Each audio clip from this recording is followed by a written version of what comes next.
घन आनंद समुद्र, प्रेम समुद्र, ज्ञान वैराग्य भक्ति ऐश्वर्य अनंत शक्तियों के स्वामी प्रभु श्री कृष्णचंद्र जी कृपा करके ऐसा उपदेश कर रहे हैं जो हम ध्यान पूर्वक श्रद्धा विश्वास रख करके श्रवण करें। और यही सार बात है, ऐसी महत्व बुद्धि रखकर मनन करें और इसी से हमें परम सुख मिलेगा। इसलिए इसे जीवन में धारण करें तो इसी जन्म में हमारी ये दुख परंपरा नष्ट हो जाए। बार बार जन्मना मरना, मायाकृत नाना प्रकार के भोगों की कामना में जलना, अन्य अन्य शरीरों में बड़े दुखों की प्राप्ति होती है। मनुष्य शरीर में दुख निवारण का अधिकार है, अन्य जीवों को केवल भोगने का अधिकार है। अंततो गत्वा मृत्यु जैसा महान दुख, फिर जन्म, फिर वही क्लेश परंपरा और फिर प्रलय, फिर महाप्रलय। ये बार बार हमको दुख जो मिल रहा है, इससे निकलने का एकमात्र उपाय है प्रभु श्री कृष्णचंद्र जी के बताए हुए मार्ग पर चलकर उनका अनुभव कर लेना, उनका साक्षात्कार कर लेना। ये प्रभु ही अपनी प्राप्ति का रहस्य बता सकते हैं। दूसरे किसी को भी जो अनुभव है वो इन्हीं के बताए। अगर ये ना जनावे तो कोई ऐसा नहीं है कि इनको जान सके। प्रभु ही कृपा करके गुरु रूप से, संत रूप से, शास्त्र रूप से अपना परिचय देते हैं। जब तक हमारी भगवत प्राप्ति नहीं होगी तब तक ये दुख परंपरा मिटने वाली नहीं। कल आपने श्रवण किया, ब्रह्मा जी के एक दिन में सृष्टि की रचना और रात्रि में प्रलय, ऐसे 100 दिव्य वर्ष बाद महाप्रलय, सर्वनाश। बीच में जो है हमारा शरीर छूटता है और हमें पुनः जन्म लेना पड़ता है। इसका कारण होता है यहां हमारी ममता। हम जिस किसी में आसक्त हो जाएंगे वही हमारे जन्म का कारण बन जाएगा। बहुत सूक्ष्म ये विषय है और अपने लोग तो बहे चले जा रहे हैं ममता के प्रवाह में। इस वस्तु के बिना नहीं जी सकते, इस व्यक्ति के बिना नहीं जी सकते, इस सुविधा के बिना हम सुखी नहीं हो सकते। कितनी कामनाएं, कितनी आसक्तियां, कितनी ममता। इसीलिए जन्म कर्म परंपरा रुक नहीं रही है। इसके रुके बिना बात बनेगी नहीं। आप विश्वास मानिए, ऊंची नीची गतियां होती रहेंगी पर ये दुख नहीं मिटेगा। बहुत धर्म से चल रहे थे महाराज नहुष जी, बड़े बड़े यज्ञ करने वाले चक्रवर्ती सम्राट पद में विराजमान थे। इतना पुण्य बल था कि देवराज इंद्र के सिंहासन पर बैठाने के लिए देवताओं ने इनका वरण किया। मृत्युलोक के चक्रवर्ती सम्राट महाराज नहुष, जब देवताओं ने प्रार्थना की कि इस समय देवराज इंद्र छुपे छुपे डोल रहे हैं, अब आप सिंहासन खाली है, देवराज इंद्र के पद पर विराजमान हो। देवराज इंद्र किसी व्यक्ति का नाम नहीं। जैसे प्रधानमंत्री पद, राष्ट्रपति पद, उसमें कोई भी अधिकारी हो सकता है, ऐसे ही परमेष्ठी पद तक, ब्रह्मा पद तक है। ब्रह्मा किसी व्यक्ति का नाम नहीं है, स्थिति का नाम है। जो उस स्थिति को प्राप्त है उसे ब्रह्मा पद मिलता है, बदलते रहते हैं।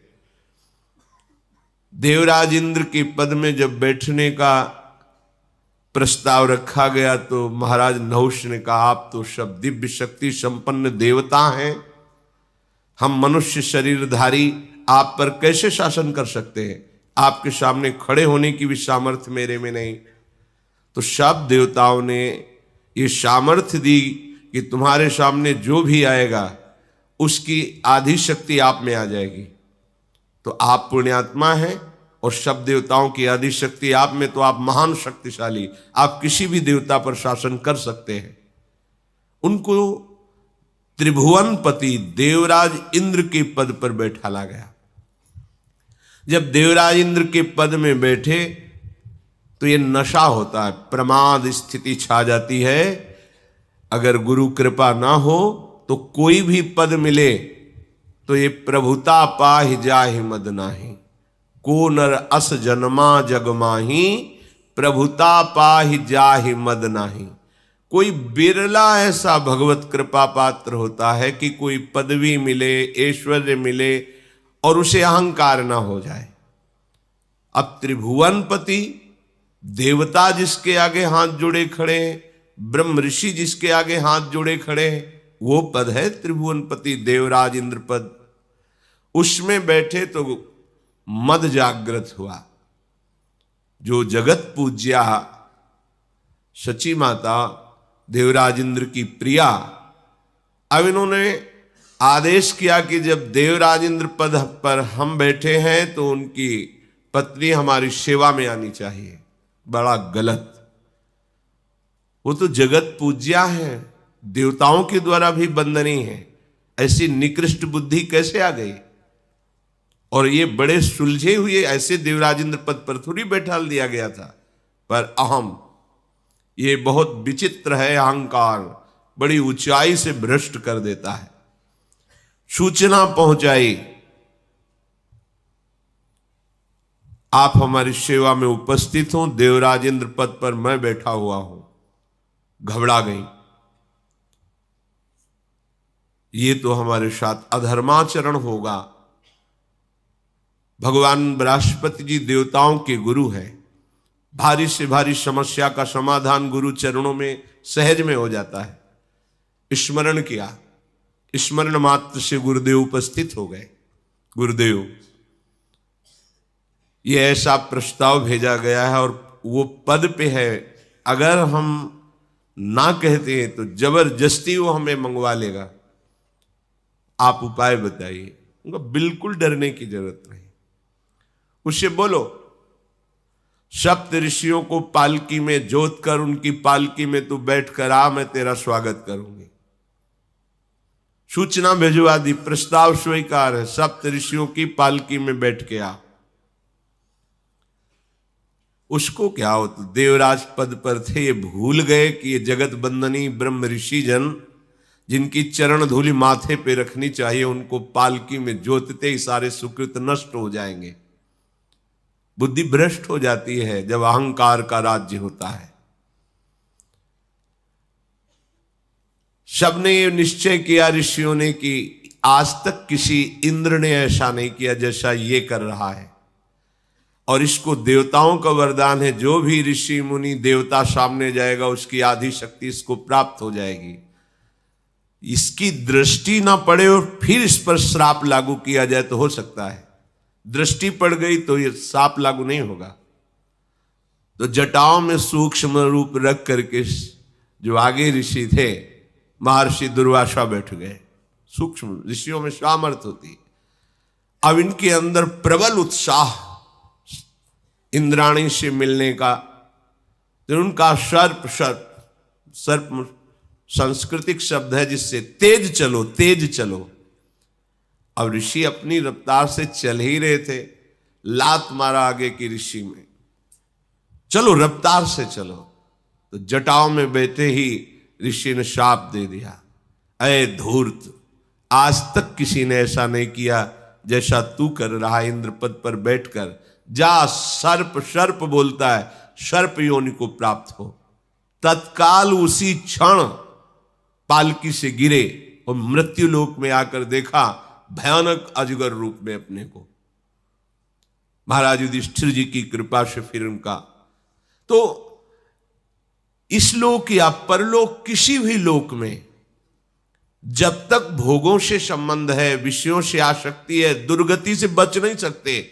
चाहे जिस पद पे बैठो, चाहे जिस योनि पे जाओ, चाहे जो अधिकार प्राप्त कर लो, अच्छे से समझ लो, एकमात्र उपाय है भगवान श्री कृष्ण के चरणारविंद का आश्रय लेकर भजन कर लो। कहीं शांति नहीं है, कहीं सुख नहीं है। यहां से लेकर ब्रह्मलोक तक सब काल के अधीन नष्ट होने वाला है। इसलिए किससे तुम अपना सुख चाहते हो? किसमें तुम अपना सुख चाहते हो? कहां तुम सुखी होना चाहते हो? सुख के एकमात्र स्थान श्री भगवान के चरणारविंद है, परम धाम है। हम धाम के जीव हैं, बिछुड़कर माया में आ गए हैं। जब तक धाम नहीं पहुंचेंगे तब तक कहीं विश्राम नहीं मिलेगा, कितने भी लोकों में भटकते रहें। श्री भगवान कहते हैं भूतग्रामः स एवायं भूत्वा भूत्वा प्रलीयते रात्यागमे अवशः पार्थ प्रभवत्यः रागमे। हे पार्थ, हे अर्जुन, ये जितना प्राणी समुदाय है ये प्रकृति के वशीभूत होकर के जन्मता मरता रहता है। ब्रह्मा के दिन में ये सृष्टि बढ़ती रहती है और रात्रि में संपूर्ण सृष्टि का प्रलय हो जाता है। अनादिकाल से जन्म मरण के चक्र में फंसा हुआ प्राणी समुदाय ये समझ नहीं पा रहा कि मैं भगवान का अंश हूं। मेरा अंश होने पर वो मेरे जैसा ही है। समझो, जब किसी को भगवत प्राप्ति होती है तो भगवान का रूप उसको मिलता है। कई जगह ऐसा आया है, पांच भौतिक शरीर का लय और दिव्य चिदानंद वपु धारण करके भगवान के धाम में प्रवेश होता है। जैसे अपनी उपासना में शरीर भाव का त्याग कर किशोरी रूप होकर महारानी जी के समीप जाना होता है। किशोरी मात्मानम किमि सुकुमारीम नुकले। ऐसे ही भगवान के धाम जो वैभव संपन्न वैकुंठ आदि हैं, साकेतपुरी आदि हैं, जिसकी जैसी उपासना है, जब उपास्य देव के समीप उसका पहुंचना होता है तो उपास्य देव जैसा ही बनकर वही स्वरूप, वही स्थिति, वही गंभीरता, बिल्कुल भगवान और भगवान के पार्षदों में भेद नहीं।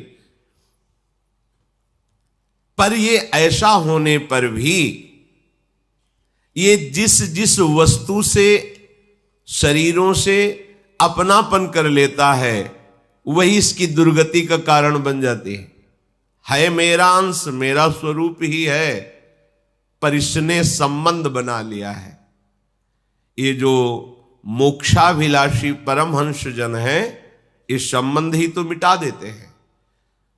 न घर का संबंध, न शरीर संबंधियों का संबंध, न भोगों का संबंध, न शरीर का संबंध, एकमात्र प्रभु से या आत्मा से जो हमारा स्वरूप है, तो जीवन मुक्त हो जाते हैं। अपने लोग क्या करते हैं, शरीर को मैं मानकर भोग सामग्री, रिश्ते, नाते, संबंध बनाते चले जाते हैं। यही संबंध हमारी आगे की जन्म परंपरा को सुरक्षित रखते हैं। संबंध रहित हो जाओ तो हमारा स्वभाव है संबंध बनाना, हम नहीं रह सकते बिना संबंध के। तो देखो, आचार्यों ने कितनी कृपा की कि तुम जो चाहो संबंध हमारे प्रभु से बना लो, जो संबंध चाहो। तुम पिता बनना चाहो तो प्रभु तुम्हारे पुत्र बन जाएंगे, तुम पुत्र बनना चाहो तो प्रभु पिता बन जाएंगे, मित्र बनना चाहो तो मित्र बन जाएंगे, गुरु बनना चाहो तो शिष्य बन जाएंगे, शिष्य बनना चाहो वो गुरु बन जाएंगे। जो चाहो, जो संबंध चाहो। आज आप जिनके बीच में रह रहे हैं वो भी वही हैं, तुम जान नहीं पा रहे हो। कितने कृपालु हैं। तुम जैसे देखना चाहते हो, जैसे मिलना चाहते हो, मेरे प्रभु आज भी वैसे ही आपके पास है, पर आपको ये ज्ञान नहीं है, इसलिए मोह के कारण आपकी दुर्गति हो रही। अब हमको संबंध से संबंध काटना है, क्योंकि ये पता चल गया कि हमारे जन्म मरण का कारण संबंध है, तो मोक्ष का कारण भी संबंध ही है, प्रियाजू की प्राप्ति का कारण भी संबंध ही है। बात बन गई। हमारा संबंध बनाने का स्वभाव है, अब हम संबंध बदलते हैं। क्या बदलते हैं? सदगुरुदेव के चरणों से संबंध, भगवत प्रेमी महात्माओं के वचनों से संबंध, उनके द्वारा दिए हुए नाम मंत्र से संबंध, उपासना से संबंध, धाम से संबंध, प्रियालाल से संबंध, सखियों से संबंध, जो प्रियालाल की नित्य सेवा में है, ललिता, विशाखा, चंपक, चित्रा, तुंग, विद्या, रंग देवी, ये जो महान महिमामयी है, ये वास्तविक हमारे घर की बात है। ये तो माया की बात है, ये घर की बात है। इधर संबंध, अब इधर संबंध की जब बात आती है तो माना हुआ संबंध जो संसार का है, ये इधर संबंध होने के लिए राजी नहीं होने देता। कोई विरला ही गुरु कृपा पात्र सब संबंधों को काट करके एक प्रभु से, प्रियालाल से संबंध करता है। अब उसके लिए कोई चिंता की बात नहीं, सारा खेल संबंध में टिक गया। मामा प्रयागदास जी मस्त ऐसे बैठे, गिरदा लगा हुआ है जैसे राजा महाराजा। कोई पूछता कि आप वैष्णव होकर माला लिए नहीं दिखाई देते, कभी ऐसा भजन साधन नहीं? बोले जिसका संबंध न हो भजन साधन करे। हमारे तो जीजा राम जी हो, हमारी जिज्जी जानकी जी, अब हमें क्या परवाह। वही बात हरिराम व्यास जी कह रहे, काहू के बल भजन को काहू के आचार। श्री जी तो हमारी स्वामिनी है, हम उनकी सखी हैं, दासी है। तो व्यास भरोसे कुंवरी के सोवत पांव प्रसार, ये संबंध हमारे प्रभु है ना। आप प्रभु को एक परदेश का सा मानते हैं, और मायाकृत शरीर जिनकी सत्ता ही नहीं है, जो पहले नहीं थे, बाद में नहीं रहेंगे, अब केवल भास रहे, उनको अपना संबंधी मान रहे। अज्ञान। देखो, माना हुआ संबंध बहुत दृढ़ हो जाता है। जिन शरीरों से संबंध माना था वो तो चले गए, लेकिन संबंध आज भी बना हुआ है। वो मेरे पिता, मेरे भाई, मेरे अमुक अमुक अमुक, उनका नामो निशान मिट गया। कभी वो रूप दोबारा आएगा ही नहीं सृष्टि में। जो रूप से संबंध किया था वो दोबारा आएगा ही नहीं सृष्टि में। रूप, स्वरूप से संबंध कहां हुआ था? हम तो रूप से मानते थे, मेरे बाप, ये मेरी माई, ये मेरे रिश्ते, ये नाते, वो तो मर गए, लेकिन संबंध बना हुआ है हृदय में। कितना दृढ़ होता है संबंध। यही संबंध हमारी सदगति और दुर्गति का कारण होता है। सदगुरु से संबंध, इष्ट से संबंध, ये सदगति का कारण है। संसार से संबंध, ये दुर्गति का कारण है। आप भले गृहस्थ हो, व्यवहार वैसा ही करो जैसे एक संसारिक पुरुष करता है, पर संबंध केवल श्यामा श्याम से हो, अंदर से हो, तभी बच सकते हो। नहीं, ये जो मायाकृत महान दुख है, ये तुम्हें और कोई नहीं बचा सकता, एकमात्र प्रभु बचा सकते हैं। श्री भगवान कह रहे हैं कि प्राणु समुदाय दिन में ब्रह्मा के प्रकट होता है, और रात्रि में प्रलय के समय सब ब्रह्मा में समा जाते हैं। ये सब जितना कुछ दिखाई दे रहा है, ये सब नष्ट हो जाता है। इस प्राणी समुदाय की परवशता तभी तक रहती है जब तक ये प्रकृति के किसी भी पदार्थ से संबंध रखता है, संयोग रखता है। आप देखो कितनी बड़ी हमें लड़ाई लड़नी है। पूरी सृष्टि में कोई एक भी वस्तु मुझे प्यारी न लगे, यह है भगवत प्राप्ति का स्वरूप। जो प्यारा लगे वो प्यारी जू और प्यारे जू के लिए, अपना कोई पर्सनल प्यार नहीं, अपना तो श्यामा श्याम से। वस्तु, व्यक्ति, स्थान जो भी प्यारा लगे वो प्रभु के नाते प्यारा लगे, अभी आनंद आ जाएगा।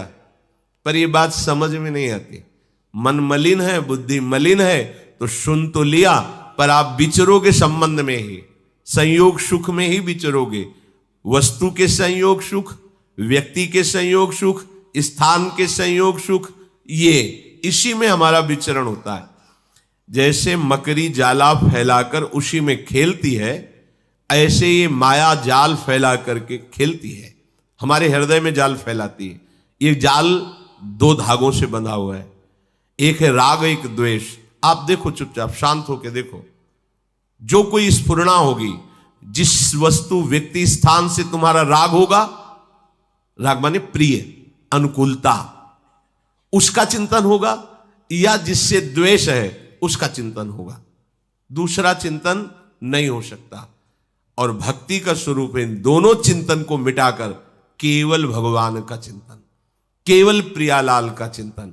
यदि भक्ति मार्ग में हम चल रहे तो ये जाल काटने होंगे।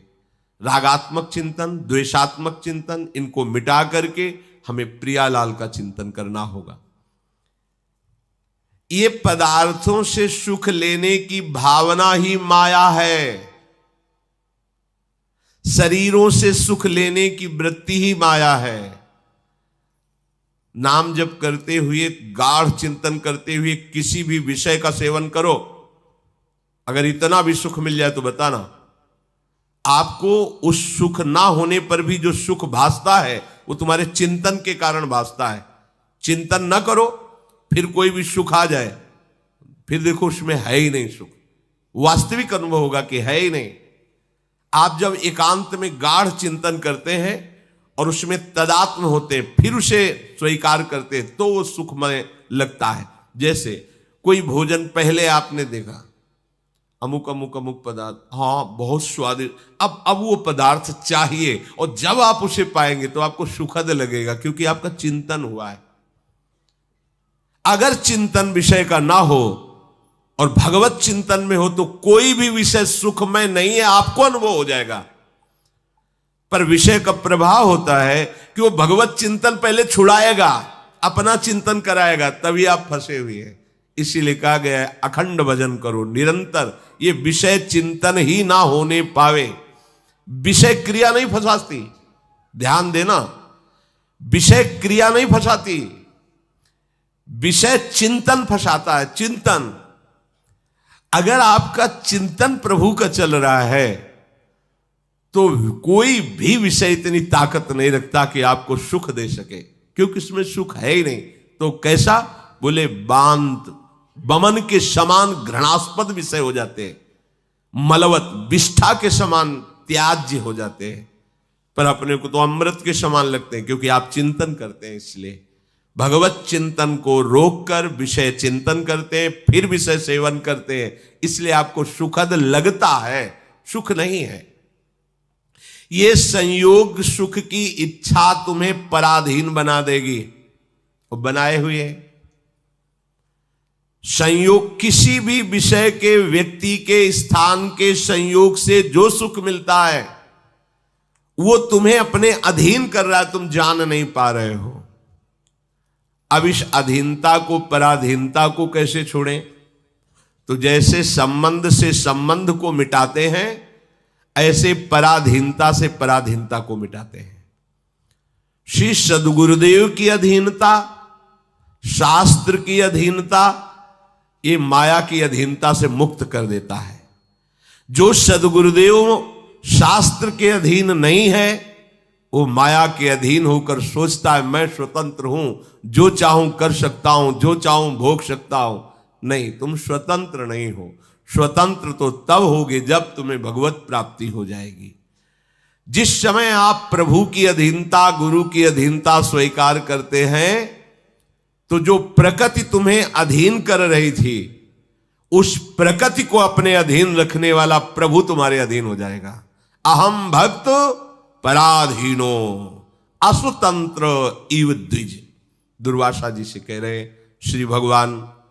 देखो, कोई भी ऐसा इस सृष्टि में नहीं है जिसे प्रकृति अपने अधीन न रखती हो। प्रकृति का बल देखो, कोई भी है, मना कष्टान इंद्रियाणी प्रकृति स्थान कर्षति, बड़े बड़े के मन बुद्धि को अपने अधीन कर लेती है। लेकिन भक्त जो निरंतर प्रभु की भक्ति में लगा है, संत सद्गुरुदेव की वचन आधीनता को स्वीकार करके, तो उसकी स्थिति क्या होती है? प्रकृति को अधीन करके परमात्मा रहता है।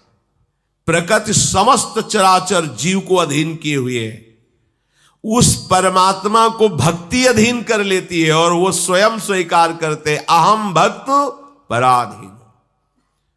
जो हरि गुरु की अधीनता और भय स्वीकार करता है वो निर्भय हो जाता है।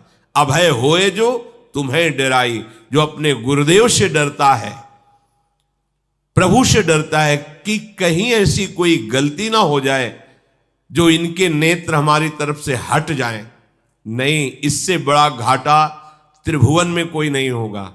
नजरों से गिराना ना, चाहे जितनी सजा देना, अगर नजरों से जो गिर जाए तो मुश्किल ही संभल पाए। गुरुदेव की नजर बनी रहे, चाहे जैसे हमें वो दंड दे, जैसे रखे, बस उनकी नजर से हम ना गिरे। तो उनकी नजरों का जो नजारा है वो नवनिवृत्त निकुंज है, प्रिया प्रीतम है। नजरों से नजरें मिली कि नजरें आप पर बरस पड़ेंगी और आपकी नजर नजारा देखने लगेगी। निर्खत नित्य विहार, पुलकित तन रोमावली, आनंद नयन सुधार, यह जो कृपा हरिवंश की, ये स्थिति आ जाएगी। तो प्रकृति की पराधीनता ही हमारे जन्म मरण का कारण है। ये सदगुरु की पराधीनता, आराध्य देव की पराधीनता स्वीकार कर लो तो आराध्य देव आपके अधीन हो जाएंगे। फिर सोचो कितना आनंद। अब भावे मोहि जोई, सोई सोई करें प्यारे, कितनी बड़ी सिद्धि। भावे मोहि जोई, सोई सोई करें प्यारे। पर पहले आपको अधीन होना पड़ेगा कि जोई जोई प्यारो करे, सोई मोहि भावे। ऐसी अधीनता, हमारा जीवन, हमारी एक एक श्वास सदगुरुदेव की आज्ञा पर कटे, फिर ये जन्म मरण चक्र नहीं बांध सकता। श्री भगवान कह रहे हैं, परस्तस्मात् भावोन्यो अव्यक्तो व्यक्तात् सनातनः यः स सर्वेषु भूतेषु नश्यत्सु न विनश्यति। बहुत ध्यान देने योग्य बात। श्री भगवान कह रहे हैं कि उस अव्यक्त ब्रह्मा से लेकर के जितना भी सूक्ष्म से सूक्ष्म है, ये सब विनाशकारी है, सबका नाश होगा। तो किससे प्यार करें? कोई तो होना चाहिए हमारे प्यार का विषय। बोले ब्रह्मा से और सूक्ष्म से भी अत्यंत विलक्षण, अनादि। कब से है पता नहीं, कहां तक है अनंत पता नहीं। वो केवल भाव के द्वारा ही प्राप्त किया जाता है। वो मैं ईश्वर हूं।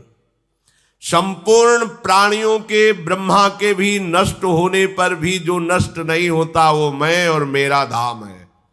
कितनी कृपा कर रहे हैं प्रभु, कृपा करके बता रहे हैं, भटकने की जरूरत नहीं। श्री भगवान हमारे प्रीतम है, इतने बड़े महान होकर भी कोई और नहीं है। सच्ची माने हम उन्हीं के हैं। भूल करके सब नाते बनाए तो सब बिगड़ जाते हैं ना। हमारा प्रभु का नाता बनाया हुआ नहीं है उन्हीं के अंश है, उन्हीं के हैं। ये भाव में स्वीकार करना है, ये बात समझनी है। सूक्ष्म से लेकर महान तक, ब्रह्मा तक सबका विनाश होगा। अनादि अनंत महिमा में अगर कोई है तो हमारे प्रभु श्री हरि हैं। और जो हरि को प्राप्त हो जाता है, ये सब दुख निवृत्त हो जाते हैं। अपरिवर्तनशील केवल श्री भगवान और तुम हो। तुम्हारा भी परिवर्तन नहीं होता। तुम्हारे माने हुए शरीर का परिवर्तन होता है, तुम्हारा नहीं। तुम जैसे शुरुआत में थे वैसे ही आज हो, कोई फर्क नहीं पड़ा है। पर तुमने जो अपने स्वरूप को भूल करके अन्य को, ये अन्य है, ये पंचभूत है, ये चिदानंद नहीं है। हमारा स्वरूप चिदानंद है। हम अपने स्वरूप को भूलकर अन्य को जो मान लिए, यही हमारी पुनरावृत्ति, पुनर्जन्म, बार बार दुख आदि का हेतु है। अव्यक्तोक्षर इत्युक्तस्तमाहु परमां गतिम यम प्राप्य न निवर्तन्ते तद्धाम परमं मम।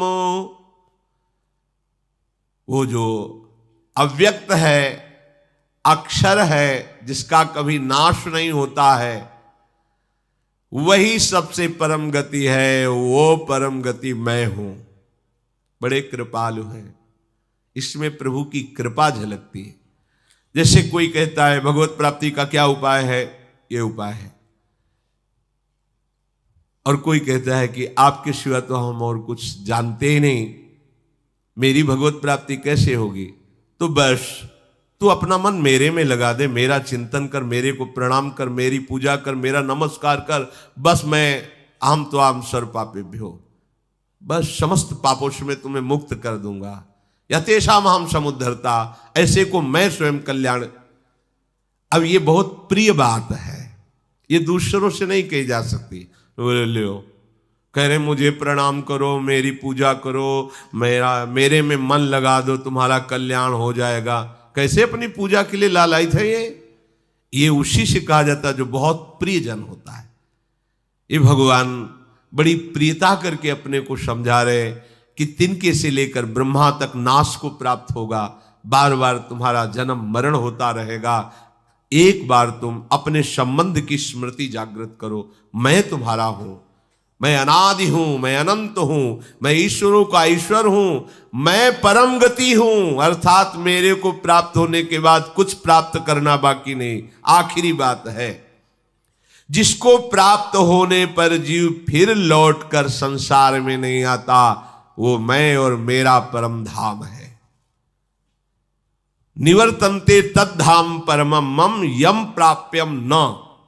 जिसकी प्राप्ति होने के बाद फिर आना जाना मिट जाता है, वो मैं हूं, मेरा परम धाम है।